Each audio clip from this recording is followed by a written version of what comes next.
force upon him a 3rd and 14.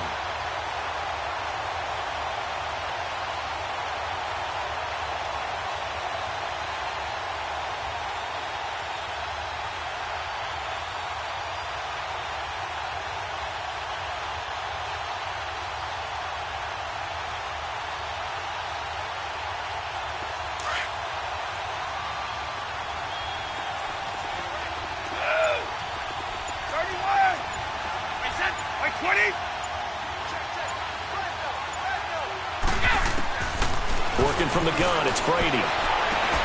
Toward the sideline. Did he keep the feet in? Yes, he got them both down, says the side judge. And that's good enough for a first down. Give him 15 yards on that one, and New England has a first down. Now a play fake here on first down. Oh, he can't get away, and Brady will go down. Now before this second down play, we'll get whistles and a timeout. It's just their first. They'll be down to 2 remaining as we step aside here in the 4th quarter.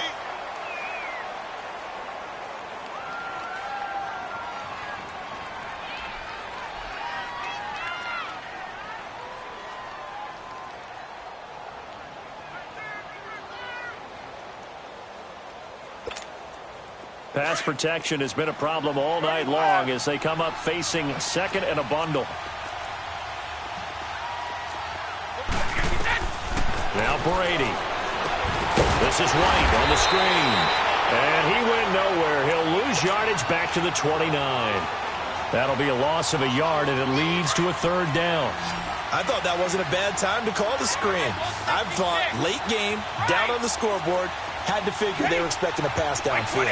Yeah, so the edge rushers, they're coming. That could have hit big. You're right. Good recognition defensively to snuff that one out. Brady going to throw. And he'll be wrapped up around the waist and pushed down. 1 score down. Here we go. They're going to go for it here on 4th down.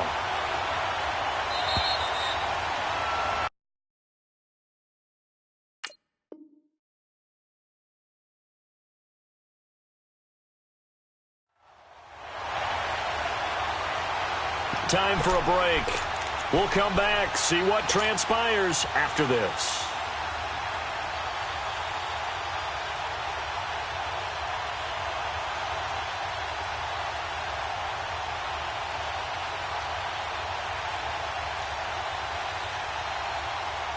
Down 7, and they've got to go for it here on 4th down. Check it. By 20. By 20.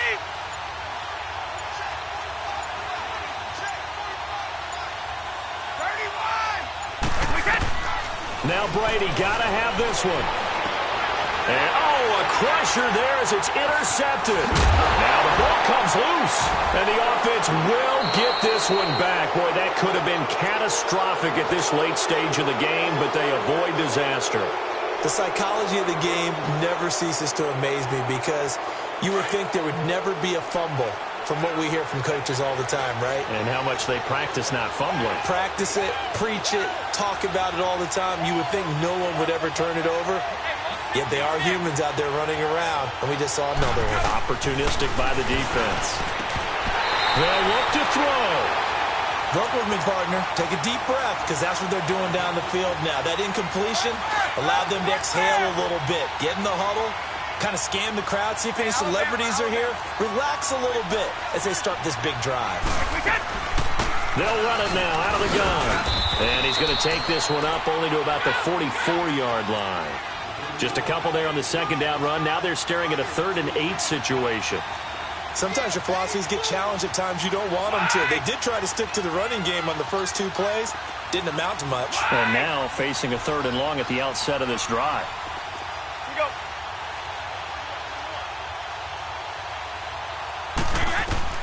Back to throw. And he's going to find his man out of the backfield. That's complete. And he takes this one down almost all the way to the 30. A pickup of 24 on the 3rd down conversion. Partner, they're clearly saving those timeouts, but they still have to work with some urgency to put themselves in the right position. By 20! By 20! He'll look to throw. And a dump off to White. And this time not quite to the 30. It'll be down at the 31-yard line. Just a 1-yard pickup on the play, and it'll make it a second down. One play at a time now.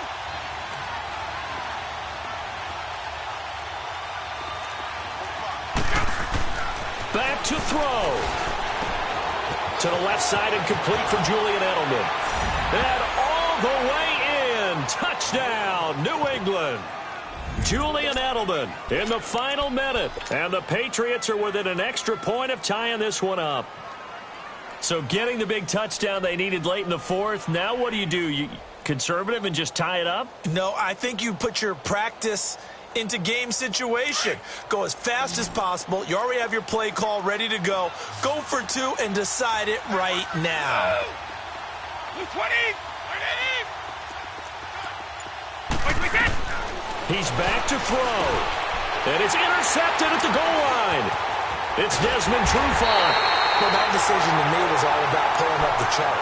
You know, that beautiful chart that tells you when to go for two, when to go for one.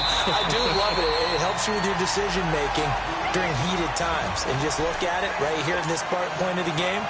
Go for two. Try and make it a field goal difference. But now just up one makes the rest of this fourth quarter a little more interesting. Yeah, they followed the chart. They just didn't get the 2 points on the board, did they? Nope. Fourth quarter, they felt like they needed the football back. Unfortunately, they couldn't get it. And I know we brought analytics into the game, and someone has said here that the data says that when a team's expecting an onside kick, 80% of the time, the team expecting it, they do actually recover the ball, which is what we saw here. I just wonder if that number is much more of an anecdotal type of a number. Kind of like when the coaches tell us, well, when you score on special teams, 93% of the time you win the game. I'm still waiting to see that number is empirical. Credit him with a 1-yard gain there to make it 2nd and 9. Oh, look at this. Ryan's going to throw it. Flushed out right. Over the middle, that's caught by Ridley. Now a final chance to stop it here as a timeout comes in with 10 seconds left in the game. Usually hitting a deep post pattern, as we just saw there for a big gainer, that's tough to do because you usually have a safety or two in the middle of the field. But if you hit enough crossers and underneath routes and curls, you start to get those guys creeping up, wanting to make plays on the football.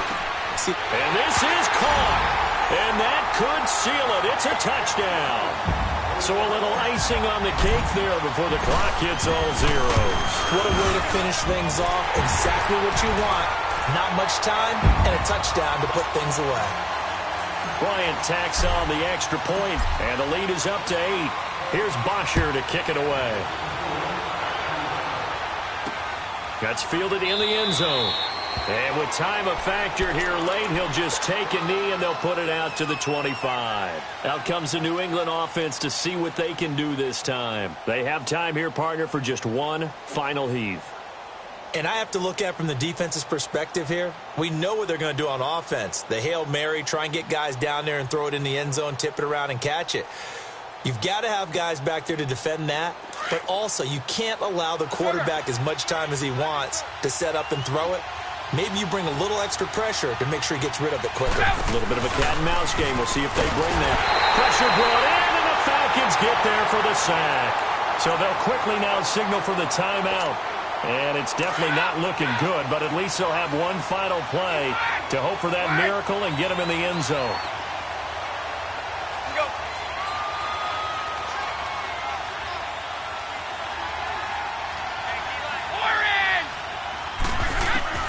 One final try now for Brady. And, a crusher there as it's intercepted. Picked up by Brian Poole. And that is going to seal this victory as time runs out. So we were on hand for a fun and entertaining game here. Coming down really to that last play. Great job defensively to get the pick and seal it. And we know that every play during a game matters. You're never sure which one's going to be one of the key ones. But at the end of the game, when you analyze it, 3, 4, 5 plays are going to be the ones you focus on. And that last play was one of them. The last shot had to take it, and they came up with the interception and sealed their victory. So that'll do it for us. For Charles Davis and all our crew, I'm Brandon Gaudin. You've been watching the NFL on EA Sports. It's a win for the Falcons here as we say so long from Atlanta.